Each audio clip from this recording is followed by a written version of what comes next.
Hello दोस्तों, आप सभी लोगों का इस प्लेटफॉर्म पर स्वागत और अभिनंदन है।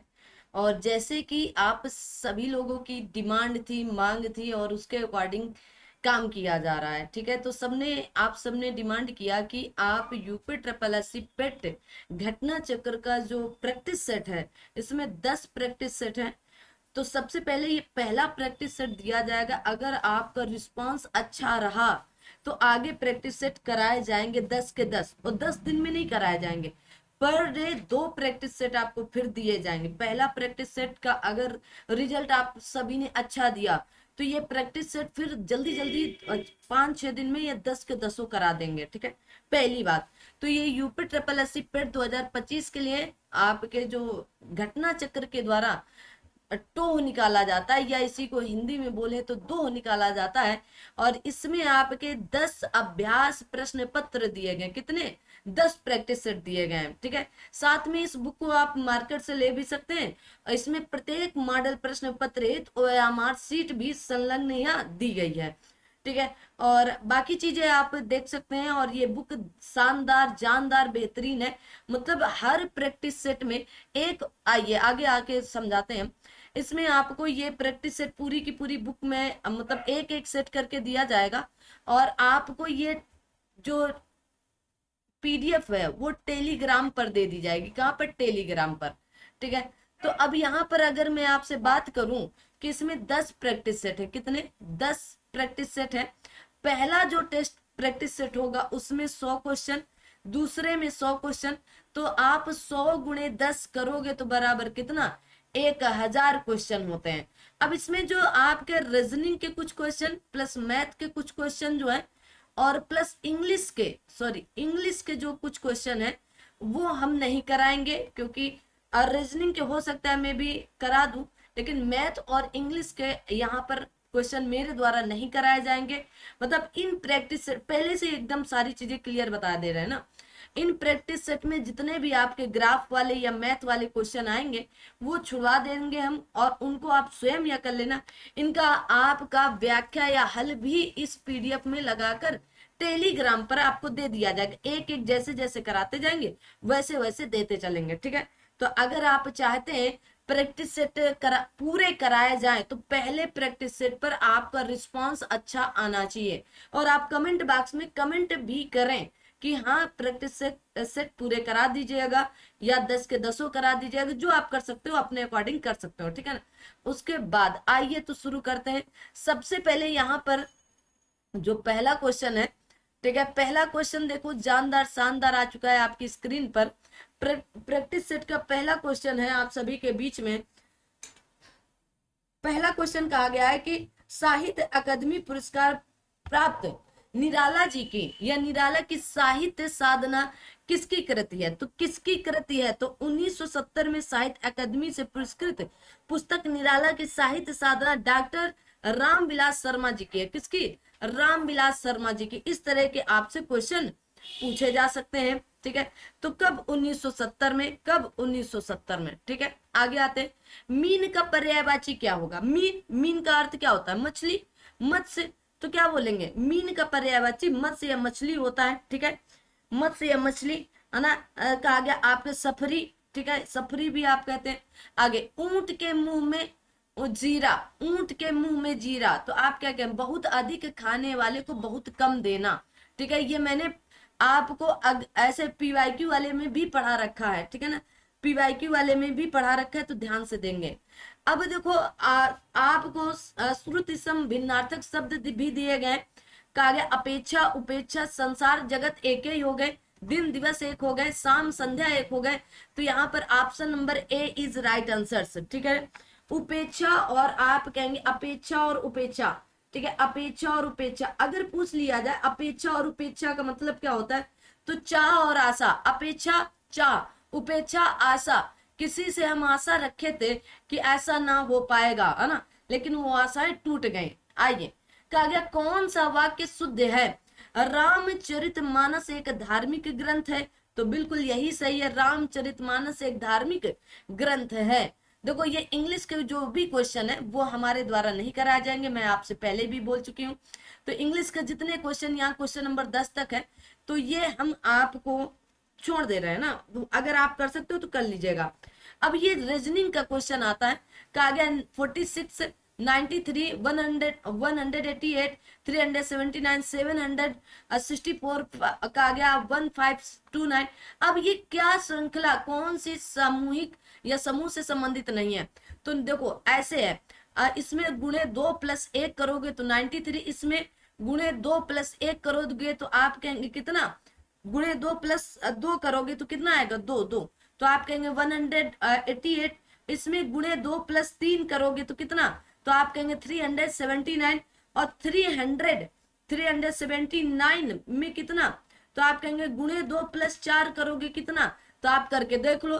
तो 2 × 18, 7 × 14 = 15, ठीक है, और 3 × 6 = 7, ठीक है, 7, और इसमें आप 4 जोड़ दो तो कितना होगा, कितना होगा, तो आप कहेंगे 762। तो ये श्रृंखला यहाँ पर गलत है, तो option number C is right answer. क्या होगा, C is right answer. Question number 11 का option number C is right answer. आगे आते हैं।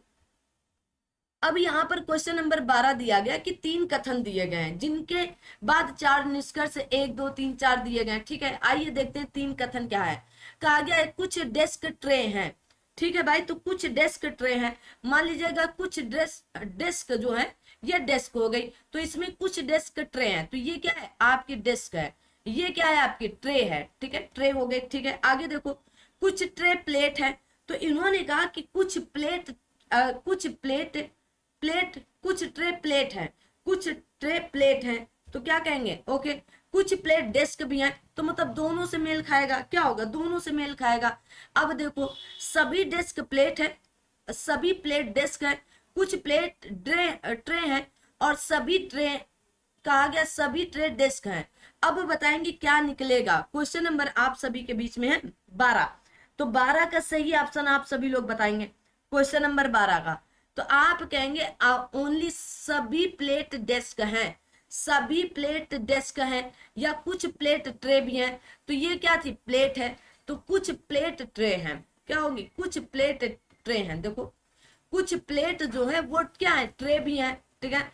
सभी डेस्क प्लेट है, सभी डेस्क कहाँ से प्लेट हो जाएंगे, नहीं, कुछ प्लेट डेस्क है, तो कुछ प्लेट डेस्क नहीं है, क्योंकि कुछ डेस्क प्लेट हो सकते हैं, ठीक है। आगे आते हैं। कहा गया ए का अर्थ प्लस, ए का अर्थ प्लस है, बी का अर्थ, ठीक है। तो आइए यहाँ पर, तो कहा गया 145। अब यहाँ पर आपको गुणा भाग करना है, ठीक है ना, क्या करना है, गुणा भाग। तो 145, अब ए का मतलब क्या है, प्लस है ना, ए का अर्थ क्या है, प्लस है, तो प्लस कितना, तो 27। बी का अर्थ है, अब यहाँ पर क्या है, यहाँ पर डी है, तो डी का अर्थ यहाँ पर भाग है, तो भागे कितना, 3। बी क्या है, तो कहेंगे बी का अर्थ गुणा है, गुणे बराबर 163 लाना है, कितना लाना है, 163 लाना है, ठीक है ना। तो आइए लाते हैं। तो 145 और इसमें भाग देंगे तो +9, और गुणे यहाँ पर x कर लेते हैं बराबर 163, ठीक है ना। अब 145, अब देखो इसका ये गुणा में है, तो 9x है ना, 9x बराबर 163 माइनस 145, ओके। फिर आता है 9x बराबर, इधर घटाओगे तो कितना, 18, तो x बराबर कितना आएगा, 2, कहीं है क्या, 2 रख दो भाई। क्या होगा, option number B is right answer, ठीक है। आ जाओ भाई। कहा गया यदि ठीक एक वर्ष और 2 दिन बाद मंगलवार है, तो आज कौन सा दिन है, या लीप वर्ष नहीं है, ठीक है ना। आ जाओ भाई। वैसे ये रीजनिंग थोड़ी सी हार्ड होती है, लेकिन कराने का प्रयास करेंगे, मैंने वादा नहीं किया था पहले से, ठीक है ना। कहा गया दिया गया ठीक एक वर्ष जो कि लीप वर्ष नहीं है, 2 दिन बाद मंगलवार, तो कुल कितने दिन होंगे, तो लीप वर्ष नहीं है तो 365 और +2 है ना, +2 बराबर कितने, 367 डे होंगे, ठीक है। अब 367/7 कर लो, भाग दे लो भाई, तो आप काट पीट कर 3 विषम आएगा, कितना, 3 विषम दिन आएंगे। तो आप कहेंगे क्या दिन था, मंगलवार, तो बुधवार, बृहस्पतिवार, शुक्रवार, ठीक है। तो शुक्रवार, आज का दिन क्या था, मंगलवार, मंगलवार है ना, तो मंगलवार में 3 दिन घटा दो, मंगलवार में -3 कर दो, तो आप कहेंगे सोमवार, रविवार, शनिवार, कौन सा दिन पड़ेगा, शनिवार, ठीक है, शनिवार, ओके। आगे आते हैं। कहा गया DPWYM एक परिवार एक दूसरे से मिलने के लिए यात्रा कर रहा है। डब्लू अपनी अपनी पुत्री डी और पी के साथ यात्रा कर, डब्लू अपनी पुत्रियों, तो डब्लू की क्या है, पुत्री है, कौन पुत्री है, तो डी और पी है, ठीक है, यात्रा कर रहा है। अब डब्लू को अभी ये नहीं बताया गया कि वो मेल है कि फीमेल है। एम अपनी नानी, एम अपनी नानी वाई के साथ, तो एम अपनी नानी, एम जो है अपनी नानी वाई के साथ, तो वाई अब यहाँ पर होगा कहीं, ठीक है, क्योंकि इसकी अभी माँ भी तो होगी कोई, ठीक है, तब ना ये नानी बनेंगी। आ जाओ, डी एम की माता है, जो डी है वो किसकी माता है, एम की माता है, ओके, डी एम की माता है। वाई पी से किस प्रकार संबंधित है, वाई पी से किस प्रकार संबंधित है, बताएंगे। एकदम सरल सा है, करते करते आ जाना चाहिए, माता ही होंगी, क्या होंगी, माता ही होंगी, ठीक है, याद रखना, याद रखना। आपसे पूछा गया कि वाई पी से किस तरह संबंधित है, वाई पी से किस तरह संबंधित है, तो क्या होंगी, माता निकलेंगी, ठीक है।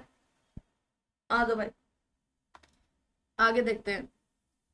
अब ये व्याख्या वाले, ये ग्राफ वाले क्वेश्चन आप जहां से मैथ वगैरह पढ़े हो वहां से करिएगा, ठीक है। हाँ, देखिएगा, मैंने पहले ही कहा आपसे ग्राफ वाले जितने भी क्वेश्चन होंगे वो आप पढ़िएगा, ठीक है। ये सारे ग्राफ वाले, हाँ छोड़ देते हैं हम इनको, आगे आता है। जितने भी ग्राफ और मैथ के क्वेश्चन होंगे वो आप जहां से पढ़ रहे थे अभी तक मैथ, वहां से प्रैक्टिस कर लीजिएगा, या इसका सॉल्व दे दिया जाएगा, तो आप अगर मैथ कर पा रहे हो तो वहां से मैथ कर लीजिएगा, ध्यान पूर्वक मैथ करिएगा, ठीक है ना। आइए, हाँ ये भी आपका ग्राफ वाला क्वेश्चन है, ठीक है। अब देखो यहां से आपकी करंट अफेयर है कि आगे कितने वर्ष के लिए वित्तीय घाटे और बाजार उधार का अनुपात 2 से अधिक रहा है, तो ये भी आपका फिलहाल उधरी वाला क्वेश्चन है 35 तक, ठीक है ना। अब क्वेश्चन नंबर 36 तक आते हैं, 36 से कहा गया मई 2025 में 78वीं विश्व स्वास्थ्य सभा 2025 का आयोजन कहां पर किया गया था। क्वेश्चन नंबर आपका क्या आ चुका है, 36, ठीक है। तो क्वेश्चन नंबर 36 में आप बताएंगे तो कहां पर किया गया है, तो आप कहेंगे स्विट्जरलैंड के, स्विट्जरलैंड में किया गया है, स्विट्जरलैंड के जिनेवा में, कहां पर, जिनेवा में, ठीक है, याद रखना। आगे बढ़ते हैं।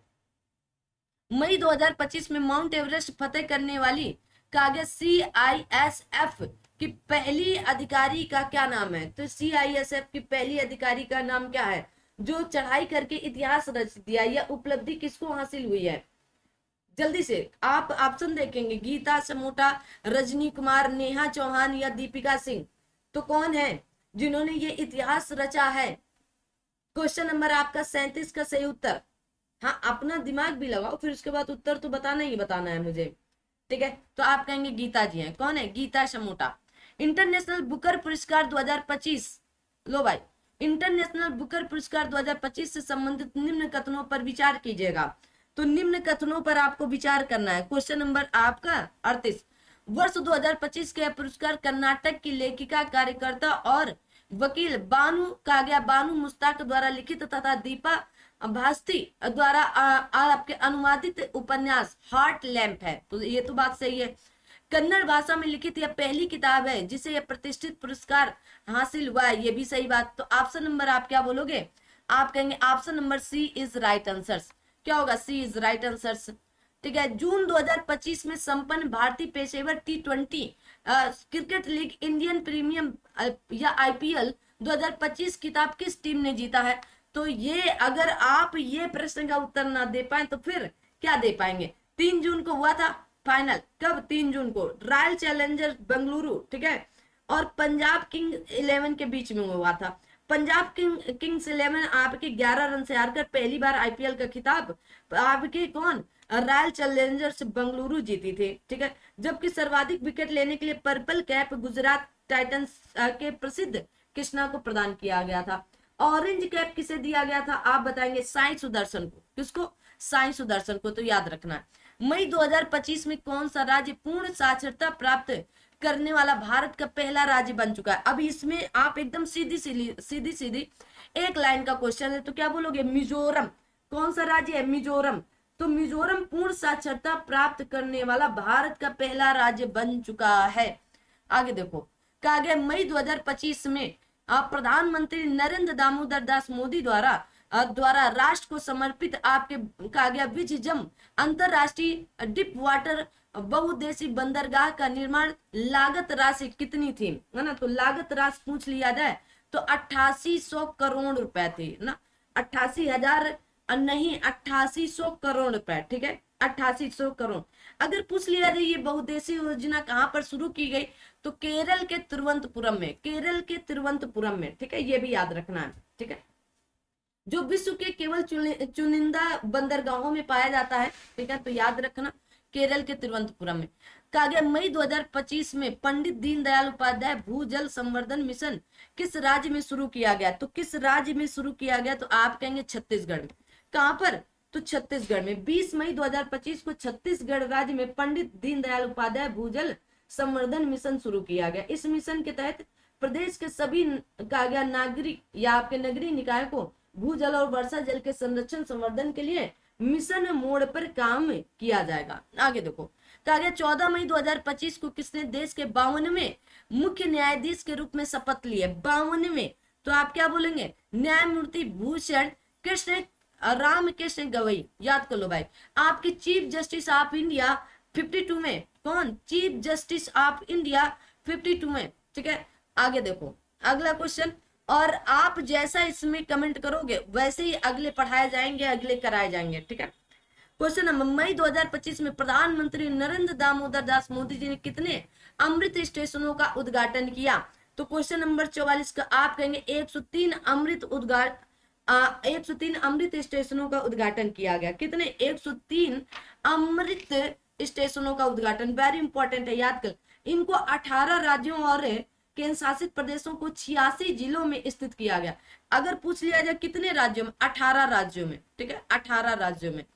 18 मई 2025 को एक दिवसीय मछली महोत्सव का आयोजन कहां पर आयोजित किया गया, तो मछली महोत्सव आप कहेंगे अगरतला, ठीक है, अगरतला, ठीक है, तो आप कहेंगे त्रिपुरा में, त्रिपुरा की राजधानी अगरतला में, कहां पर, अगरतला में, ठीक है।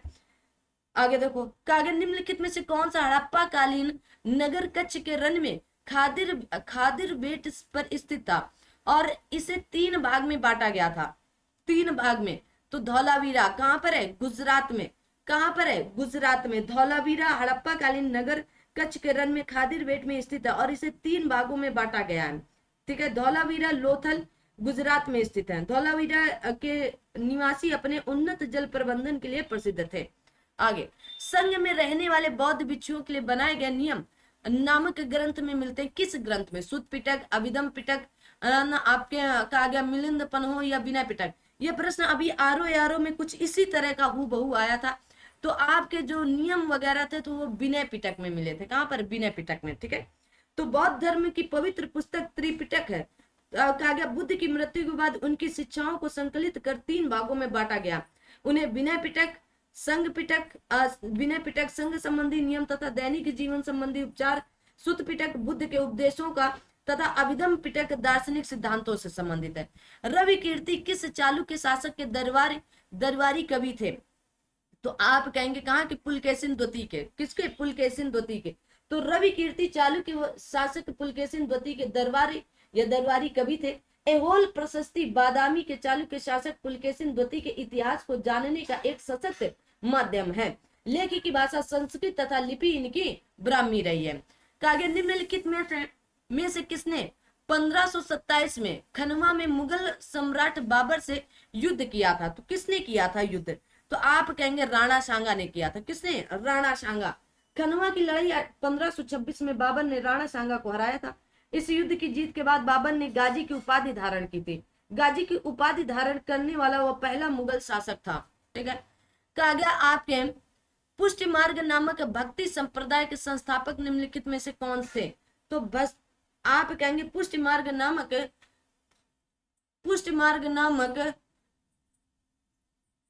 भक्ति संप्रदाय के संस्थापक कौन थे, तो आप कहेंगे क्वेश्चन नंबर 50 के वल्लभाचार्य जी थे। कौन थे, वल्लभाचार्य जी थे।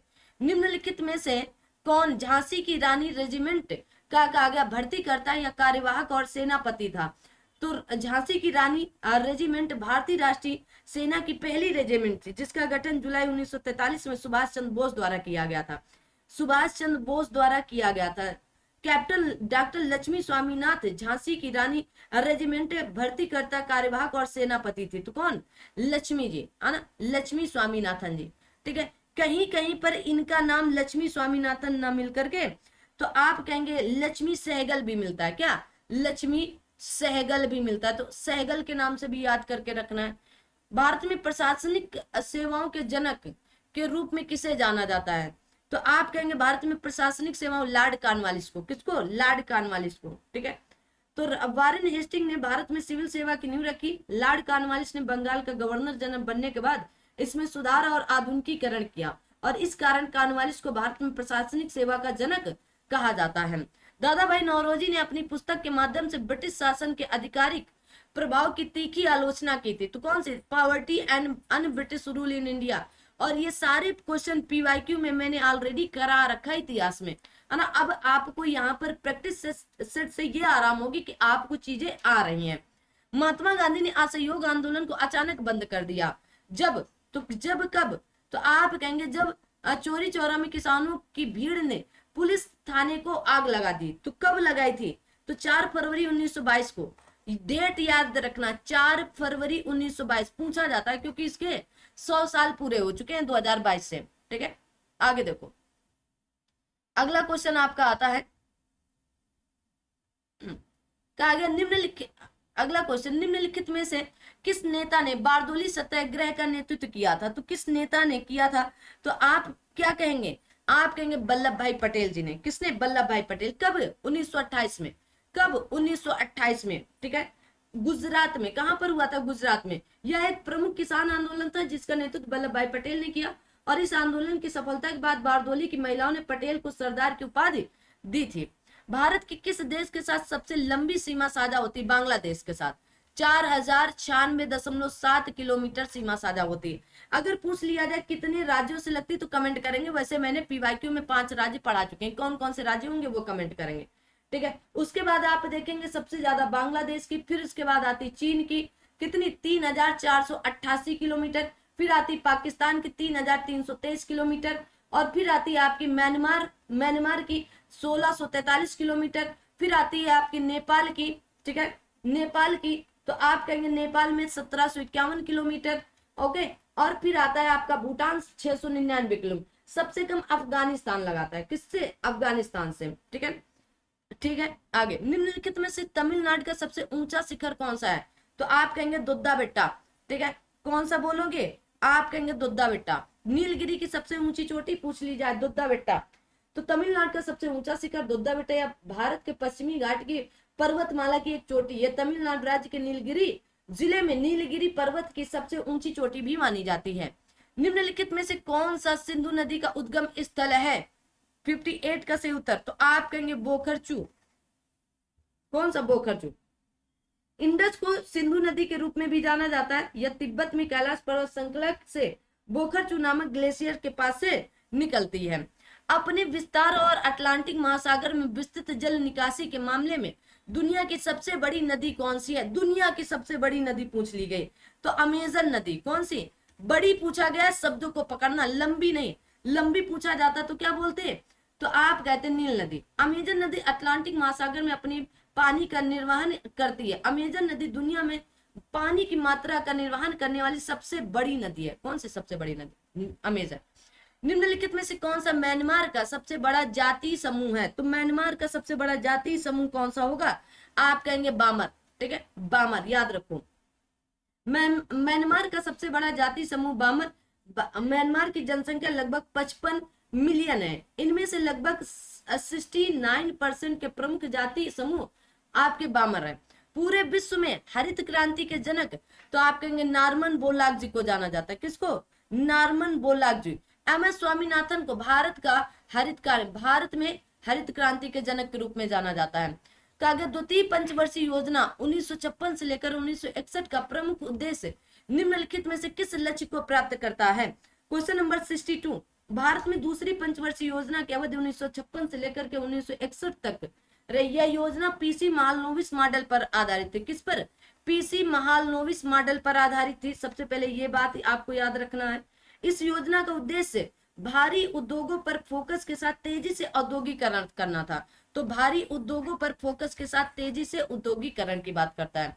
प्रधानमंत्री जीवन ज्योति बीमा योजना के आयु वर्ग से भारतीय नागरिकों के लिए है, तो कितने आयु वर्ग के लिए है ये पूछा गया है। तो आप कहेंगे 18 से 50 वर्ष तक के लिए।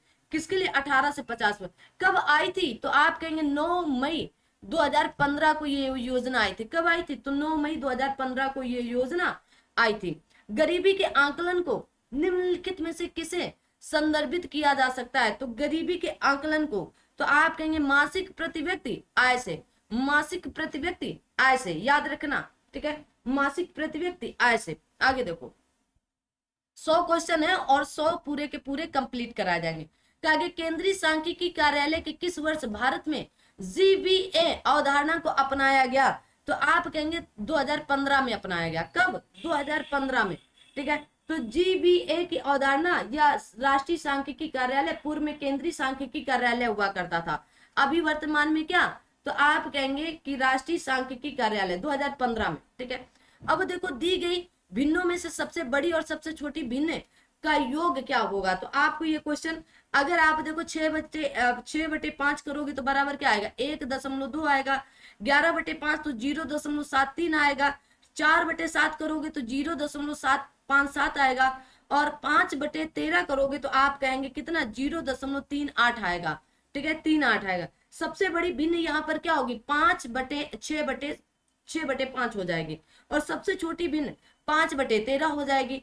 अब इनका कहा गया योग क्या होगा, ठीक है, तो आप इनको जोड़ लो, 6/5 प्लस 5/13, ठीक है। अब इनका आप कहेंगे लासा लेंगे तो 65, तो आप कहेंगे 68 प्लस 25 बराबर कितना? 103/65, ठीक है, 103/65 है क्या? चलो हाँ, ऑप्शन है, इसके आगे कट ही नहीं करना। अब ये वाले क्वेश्चन आप कर लेना ना, इस मतलब ये मैथ है, मैथ का क्वेश्चन तो बिल्कुल नहीं कराने वाले, फिर भी जो ठीक ठाक लग रहा है वो करा दे रहा है, ठीक है ना। अब इसमें करना कुछ नहीं है, देखो, है ना, एक सूत्र के अकॉर्डिंग इन्हें पिरो दिया गया है। तो ये जो पिरोए जाते हैं ना, इनमें आंसर अक्सर क्या आपको निकल कर आएगा? तो आप कहेंगे 67 का सही उत्तर 1 आता है। क्या? 1 आएगा, ठीक है। फिलहाल देख लेना, कर लेना, जहां से मैथ पढ़ रहे हो वहां से पढ़ लीजिएगा। आगे बढ़ते हैं। भारत का संविधान निम्नलिखित में से किस तिथि को ग्रहण किया गया था? भारत का संविधान किस तिथि को ग्रहण किया गया था? देखो, 26 नवंबर 1950 को ग्रहण किया गया था, अभी लागू नहीं हुआ था। 26 जनवरी 1950 को लागू हुआ था, ठीक है ना। तो आपको यहाँ पर ग्रहण किया गया था तो 26 नवंबर 1949 को। भारतीय संविधान का निम्नलिखित में से कौन सा भाग मूल अधिकारों से संबंधित? तो भाग नंबर 3, ठीक है। भाग नंबर 6 आप कहेंगे राज्य से संबंधित। किससे? राज्य से। भाग नंबर 9 किससे संबंधित होगा? कमेंट करेंगे। भाग नंबर संघ और राज्य, संघ और राज्य के बीच की बात कही गई, या संघ राज्य वित्तीय की बात कही गई है, ठीक है, या संघ राज्य की बात कही गई है। तो भाग नंबर क्या बोलेंगे? भाग नंबर 3 मूल अधिकार। भाग नंबर 3 आर्टिकल नंबर 12 से लेकर 35 तक कहां से? यूएसए से लिए गए, ठीक है। कहां से लिए गए? तो आप कहेंगे इन्हें यूएसए से लिया गया है, ठीक है। भाग नंबर 3 ये याद रखना, संयुक्त राज्य अमेरिका से लिए गए। आगे आते हैं। पोषण अभियान 0 से 6 वर्ष तक के बच्चों के पोषण स्तर को प्राप्त करने का एक कार्यक्रम है। भारतीय संविधान का निम्नलिखित में से कौन सा अनुच्छेद पोषण स्तर को बढ़ाने के लिए प्रावधान करता है? तो आप कहेंगे कौन सा आर्टिकल हो सकता है? आपकी समान सिविल सहायता 0 से 6 वर्ष तक के बच्चों के लिए निःशुल्क अनिवार्य शिक्षा की बात कही गई। आर्टिकल नंबर क्या बोलेंगे? तो आप कहेंगे आर्टिकल नंबर 47 में ये बात कही गई। कहां पर? 47 में, ठीक है, 47 में आर्टिकल नंबर 47 में ये बात कही गई। अब अगर आपसे पूछ लिया जाए कि आर्टिकल नंबर 46 किससे संबंधित होगा, अनुच्छेद 46 किससे संबंधित होगा? कमेंट करो। 11वां मौलिक कर्तव्य सन 2002 में, है ना, आपके 86वें संविधान संशोधन के माध्यम से 6 से लेकर 14 वर्ष तक के बच्चों के लिए शिक्षा अवसर प्रदान करना है, ठीक है, शिक्षा अवसर प्रदान करना है। तो बताएंगे भाई, तो क्या यहाँ पर काम की बात, कमजोर वर्गों का संरक्षण या अनुसूचित जातियों, अनुसूचित जनजातियों और अन्य कमजोर वर्गों के हितों और रक्षा की बात कही गई है। आगे आते हैं। आप 75 देखेंगे। 75 क्वेश्चन नंबर आपकी स्क्रीन पर ये रहा। तो आगे, किस संविधान संशोधन अधिनियम ने भारतीय संविधान में नगर पालिकाओं से संबंधित उपबंधों को जोड़ा है? तो आप कहेंगे 74वें संविधान संशोधन के द्वारा। किसके द्वारा? 74वें संविधान संशोधन के द्वारा, ठीक है। 73वां और 74वां साथ में आया था। इससे नगर पंचायत, अरे इससे ग्राम पंचायत, तो इससे नगर पालिकाओं को जोड़ा गया था, ठीक है। 69वें संविधान संशोधन किससे संबंधित है? 69वां संविधान संशोधन किससे संबंधित है? किससे संबंधित है? कमेंट करो जल्दी से। 1991 में आया था, चलो बता दिया। दिल्ली को राष्ट्रीय राजधानी क्षेत्र घोषित करने और दिल्ली के लिए एक विधानसभा और मंत्रिपरिषद की स्थापना से संबंधित है, ठीक है, याद रखना। आगे देखो, न्यूटन की गति के प्रथम नियम को क्या कहा जाता है? न्यूटन की गति के प्रथम नियम को क्या? तो जड़ता का नियम। आपको पीवाईक्यू में भी मैंने ये करा रखा है, ये याद रखिएगा। तो क्या बोलोगे? जड़ता का नियम कहा जाता है, ठीक है, जड़ता का नियम। न्यूटन के प्रथम नियम को जड़ता का नियम या ला आपके कहा गया, आपके इनर्टिया भी कहते हैं ना। आगे, जब किसी वस्तु की गति ध्वनि की गति से अधिक हो जाती है तो कहा जाता है कि वह गति से यात्रा कर रही है। पराध्वनिक कहा गया अवध्वनिक या आपके अपश्रव्य या पराश्रव्य। 77 तो आप कहेंगे पराध्वनिक से कार्य कर रहे हैं। किससे? पराध्वनिक। जब किसी वस्तु की गति ध्वनि की गति से अधिक हो जाती है तो कहा जाता है कि वह पराध्वनिक या सुपरसोनिक गति से यात्रा कर रहा है। कागज समभारकों में होता है। समभारकों में क्या होता है? तो समभारकों में आप कहेंगे कि समान भार संख्याएं किंतु भिन्न परमाणु संख्याएं होती हैं। ये भी पीवाईक्यू में करा रखा है। जो बुक पीवाईक्यू वाली पूरी कंप्लीट करा दी है, जीएस हिंदी पूरा कराया है मैंने ना, तो जाकर देखें। गद्यांश और अपठित गद्यांश तक मैंने करा दिया है, ठीक है ना। तो आइए आगे देखते हैं। कहा निम्नलिखित में से किस शब्द का अर्थ फलों का उगाना है? फलों को उगाना है तो आप कहेंगे पोमी कल्चर। क्या? पोमी कल्चर, ठीक है। 79 आप कहेंगे पोमी कल्चर से तात्पर्य फलों का उगाना। पोमी कल्चर शब्द लैटिन शब्द पोपस से लिया गया जिसका अर्थ फल होता है। क्या होता है? फल होता है, ठीक है। अब आप कहेंगे एपी कल्चर, सेरी कल्चर और आपके अरे कहा गया आपके आरोबिरी कल्चर। इनको बताएंगे किससे? फिलहाल आपको सेरी कल्चर और एपी कल्चर से संबंधित है, कमेंट करना है। कहा गया बांझपन निम्नलिखित में से किस विटामिन की कमी से होता है? तो ये तो एक लाइन का है, विटामिन ई की कमी से होता है। किससे? विटामिन ई की कमी से। तो क्या करें यहाँ पर? अंकुरित बीज खाएं, है ना। जैसे अंकुरित मूंग खाएं, अंकुरित गेहूं खाएं, है ना, अंकुरित करके खाएं, ठीक है। आंध्र प्रदेश पुनर्गठन अधिनियम किस वर्ष पारित किया गया? दो आप कहेंगे 2014 में 29वें राज्य के रूप में क्या गठित हुआ था? तेलंगाना, ठीक है। 1 मार्च 2014 को अधिनियमित किया गया था और 2 जून 2014 को तेलंगाना राज्य 29वां बनकर उभरा था। वर्तमान में 28 राज्य ही हैं। लेकिन कहा गया वर्तमान में उपलब्ध जानकारी के अनुसार भारत के पड़ोसी देश भूटान की राजधानी कौन सा शहर होगा? तो भूटान की राजधानी पूछ लिया। अब अगर ये ना बता पाओ तो क्या बता पाओगे? आप कहेंगे थिम्पू। दक्षिण मालाबार में प्रचलित एक मुखौटा नृत्य है, कौन सा? दक्षिण मालाबार में आप कहेंगे कुम्मती कली, ठीक है, कुम्मती कली, ठीक है, कुम्मती कली। आगे पढ़नी की अष्टाध्यायी पर लिखी गई एक प्रसिद्ध कृति है। पढ़नी की अष्टाध्यायी पर लिखी गई एक प्रसिद्ध कृति है संस्कृत व्याकरण। क्या होती है? संस्कृत व्याकरण। पढ़नी की अष्टाध्यायी संस्कृत व्याकरण पर लिखी गई एक प्रसिद्ध कृति है, ठीक है। आगे देखो, कहा गया राष्ट्रीय विज्ञान अकादमी निम्नलिखित में से किस राज्य में स्थित है? तो किस राज्य में होगी? राष्ट्रीय विज्ञान अकादमी उत्तर प्रदेश के वर्तमान प्रयागराज में है। कहां पर है? प्रयागराज में है, ठीक है। स्थान पूछ ले, जिला पूछ ले तो प्रयागराज। कहां पर है? प्रयागराज में। कहा गया इस 1930 में स्थापित यह भारत की सबसे पुरानी विज्ञान अकादमी है।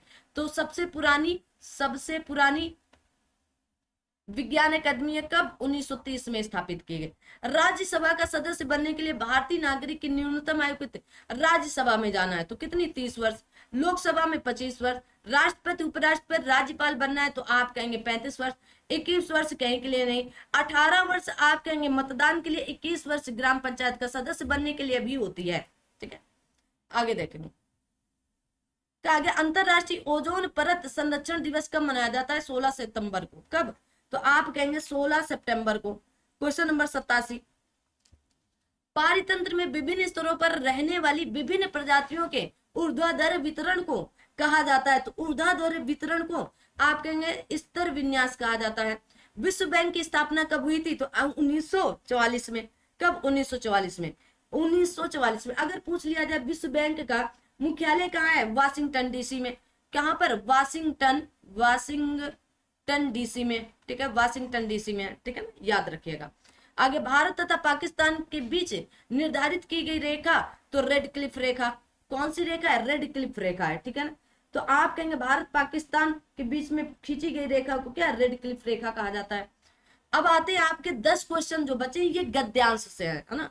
100 क्वेश्चन है, मैंने पहले ही बताया था। इन आपके 10 प्रैक्टिस में प्रत्येक में 100 क्वेश्चन है, तो इसमें आपको मैथ मैंने छुड़वा दिया, इंग्लिश छुड़वा दिया है, रीजनिंग जो हो सके वो मैंने करवा दिया, जो नहीं कराने योग्य है तो वो मैंने नहीं कराया, क्योंकि अपना जीएस और हिंदी वाला पूरा पोर्शन है, तो वो मैं आपको कंप्लीट करा दे रही हूँ ना। अगर इस वाले प्रैक्टिस सेट पर आप अच्छा रिस्पॉन्स देंगे तो आपके 2-2, 3-3 प्रैक्टिस सेट एक साथ करा दिए जाएंगे, एक साथ एक क्लास में, ठीक है, क्योंकि टाइम ज्यादा लगेगा नहीं। 3 घंटे में 3-4 प्रैक्टिस सेट हम करा देंगे, ठीक है ना। तो आइए क्वेश्चन नंबर, अब आपका थोड़ा सा पढ़ते हैं क्या, आपका गद्यांश कहा गया। भूषण महाराज ने विषम और विशेषता नामक चुनने में बड़ी बुद्धिमत्ता से काम लिया। शिवाजी और छत्रसाल ने महानुभावों के पवित्र चित्रों का वर्णन करने वालों की कहा गया जितनी प्रशंसा की जाए थोड़ी है। शिवाजी ने एक जमींदार और बीजापुर धीस के नौकर के पुत्र होकर चक्रवर्ती राज्य स्थापित करने की इच्छा को पूर्ण सा कर दिखाया। कहा गया छत्रसाल बुंदेला ने जिस समय मुगलों का सामना करने का साहस किया, उस समय उनके पास केवल 5 सवार और कहा गया 25 पैदल थे, ठीक है, 25 पैदल थे। इसी सेना से इस महानुभाव ने दिल्ली का सामना करने की हिम्मत और मरते समय अपनी उत्तराधिकारियों के लिए 2 करोड़ वार्षिक मुनाफे का स्वतंत्र राज्य छोड़ा। छत्रपति शिवाजी के प्रशस्ति में लिखे गए 2 काव्य ग्रंथ शिवा बावनी और शिवराज भूषण। इस पाठ बोधन में भूषण का वीर काव्य रस दर्शाया गया है। अब आइए, आपका प्रश्न पूछा गया है 91 का सही उत्तर क्या होने वाला है। यहाँ पर कहा गया छत्रसाल बुंदेला ने जिस समय मुगलों का सामना किया, उस समय उनके पास कौन थे। तो आप कहेंगे उनके पास 5 सवार और 25 पैदल थे। अभी जस्ट पता है 5 सवार और 25 पैदल थे, ठीक है। 91 का डी आंसर। भूषण का प्रिय काव्य रस कौन था? भूषण का प्रिय काव्य रस कौन था? भूषण का प्रिय, तो आप कहेंगे वीर रस। कौन था? वीर रस, ठीक है, वीर रस था। ओके। कहा गया महाकवि भूषण दरबारी कवि थे, उनके कहा गया आश्रयदाता राजा का नाम बताएं। तो 93, तो कौन थे? छत्रसाल थे। कौन थे? छत्रसाल।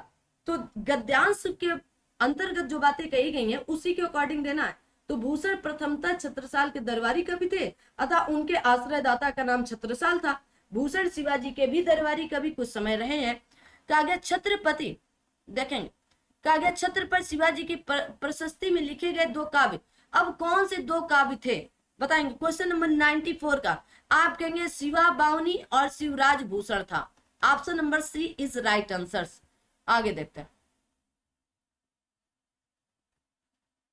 आगे क्वेश्चन नंबर आपका 95 का, इस गद्यांश का सार्थक शीर्षक हो सकता है क्या? भूषण की कला, भूषण का काव्य नायक रचन चयन, या भूषण विवेक, या भूषण की बुद्धिमत्ता। 95 का सही उत्तर क्या बताएंगे 95 का।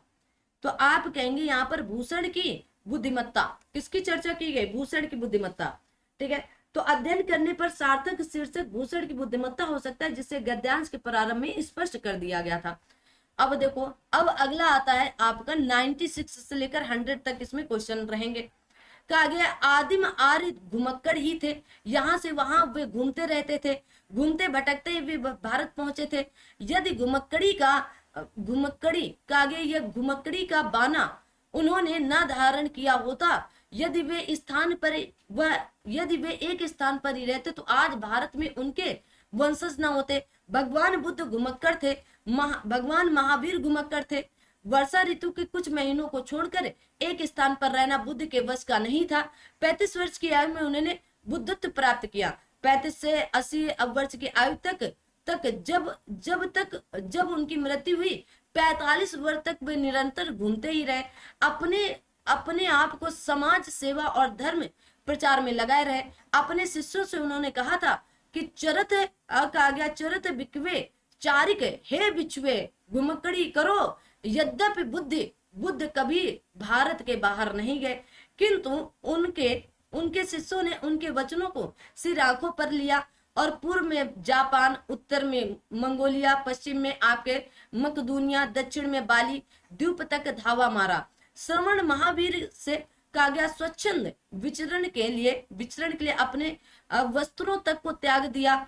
दिशाओं को उन्होंने अपना अंबर बना लिया।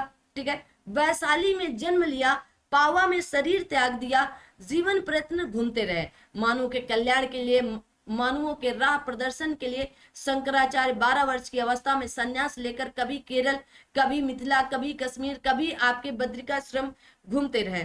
कन्याकुमारी से लेकर हिमालय तक समस्त भारत को अपना कर्म क्षेत्र समझा। सांस्कृतिक एकता के लिए, समन्वय के लिए, कागज श्रुति धर्म की रक्षा के लिए शंकराचार्य के प्रयत्नों से ही वैदिक धर्म का उत्थान हो सका। अब यहाँ पर आया है घुमक्कड़। घुमक्कड़ शब्द में कौन सा प्रत्यय है? घुमक्कड़। अब बताओगे 96 घुमक्कड़, तो आप कहेंगे घूम घूम घूम घूम दन अक्कड़, अक्कड़ बक्कड़ नहीं, अक्कड़ घूम, अब घूम दन अक्कड़ घुमक्कड़, तो आप कहेंगे क्या होगा? अक्कड़। ठीक है, अक्कड़। महावीर स्वामी का जन्म कहां पर हुआ था? तो आप कहेंगे वैशाली में। वैशाली में महावीर स्वामी का जन्म। स्वच्छंद में कौन सी संधि है? स्वच्छंद में, तो आप क्या कहेंगे? स्वच्छंद में स्वाधन छंद, स्वाधन छंद, भैया गलत ना करना, है ना। स्वाधन छंद, तो स्वच्छंद, तो आप कहेंगे व्यंजन संधि। कौन सी संधि? व्यंजन संधि। एक एक स्वर संधि, मतलब एक एक आपको संधि वगैरह सारी पढ़ाई गई है ना। जाकर नहीं देखा है तो हिंदी वाली प्लेलिस्ट पर जाएंगे और पूरी प्लेलिस्ट बना दी गई हर एक सब्जेक्ट की। जो आप देखना चाहते हैं प्लेलिस्ट पर जाएं और अपना फेवरेट विषय या जो आपका कमजोर है, जिसका अभी तक आपने रिवीजन नहीं किया, वो कर सकते हैं आप। ठीक है ना। व्यंजन संधि। अगला आता है महात्मा बुद्ध ने जब बुद्धत्व प्राप्त किया तब उनकी अवस्था कितनी थी? तो 35 वर्ष थी। कितनी थी? 35 वर्ष की थी। ठीक है, अरे हम नहीं बता रहे, उसमें आपके गद्यांश में बताया गया। कहा गया श्रुति धर्म का अर्थ क्या है? श्रुति वेद को कहा जाता है। किसको? वेद को कहा जाता है। अतः श्रुति धर्म का अर्थ वैदिक धर्म है। किससे? वैदिक धर्म से है। तो ये थे आपके पहले प्रैक्टिस सेट के 100 क्वेश्चन। कितने थे? 100 क्वेश्चन। अब इसमें से आपके मैथ के जो 20 क्वेश्चन वगैरह आते हैं वो छूटे, और रीजनिंग के लगभग मैंने करा दिया, और 5 क्वेश्चन आपके इंग्लिश के छूटे। तो 25 क्वेश्चन मैंने छोड़े, 75 क्वेश्चन के आसपास मैंने करा दिया। अब इसके साथ में क्या है? व्याख्या भी है ना। अगर आपको ये आप पीडीएफ चाहिए तो आप इसके लिए टेलीग्राम चैनल ज्वाइन कर लीजिएगा। लिंक आपको दे दिया गया है डिस्क्रिप्शन बॉक्स पर, वहां पर जाएं और उस लिंक से डायरेक्ट जुड़ जाएं टेलीग्राम चैनल से। ठीक है, और अगर आपको ये मतलब प्रैक्टिस सेट लेना है तो बताएंगे, कमेंट करेंगे, तो अब हम क्या करेंगे कि एक प्रैक्टिस सेट, मतलब अगला जो वीडियो होगा अगर आपको अच्छा लगेगा तो एक में 2-2, 3-3 करा देंगे, क्योंकि 70-75 क्वेश्चन लगभग कराने, तो उनको हम जल्दी जल्दी करा देंगे। और इसी तरह व्याख्या भी दे देंगे। जिनको देखना या पढ़ना है तो आप यहाँ से भी ले सकते हैं, और यही वाली पीडीएफ दे दी जाएगी ताकि आपको वहीं पर आंसर्स मिल जाए, ताकि आप फिर से एक बार रिवीजन कर सकें। तो चलिएगा, अगर आपको अच्छा लगे तो कमेंट करेंगे, तो अगला प्रैक्टिस सेट या आपके 10 के 10 एक 2-3 क्लासों में दे दिए जाएंगे। पूरे 2-3 क्लास की बात कर रहे हैं ना अब, क्योंकि अब 9 बचे तो 3-3 करके हम आपको दे देंगे। 3 या 2 ही क्लास में दे देंगे, 4-4 करके दे देंगे। ठीक है ना, कुछ भी करें हम दे देंगे फिलहाल, लेकिन कमेंट करना बिल्कुल ना भूलें। यूपी ट्रिपल एससी पेट में अगर आप अच्छे नंबर लाओगे तो आपको अधिक बार मौका मिलेगा, क्योंकि ये अब आपको 3 साल तक वैलिड होगा। एक बार आप पेट दे दिए, अच्छे नंबर आ गए, तो 3 साल आराम से बैठे रहे ना। आएगा पेट हर साल, लेकिन वैलिड 3 साल। आप अगले साल भी दे सकते हैं, जिसमें अच्छा नंबर आएगा आप उसको आगे लगाए ना, तो कोई दिक्कत नहीं है। लेकिन आप अच्छे से पढ़ते रहें और अच्छे से करते रहें। चलो, तो यहाँ पर व्याख्या भी है, सब कुछ है। तो ये पीडीएफ आपको टेलीग्राम पर दे दी जाएगी, आप क्लास में कमेंट करेंगे तब। ठीक है, वैसे पीडीएफ तो दे देंगे, लेकिन कमेंट करिएगा तो बाकी टेस्ट भी आप प्रैक्टिस से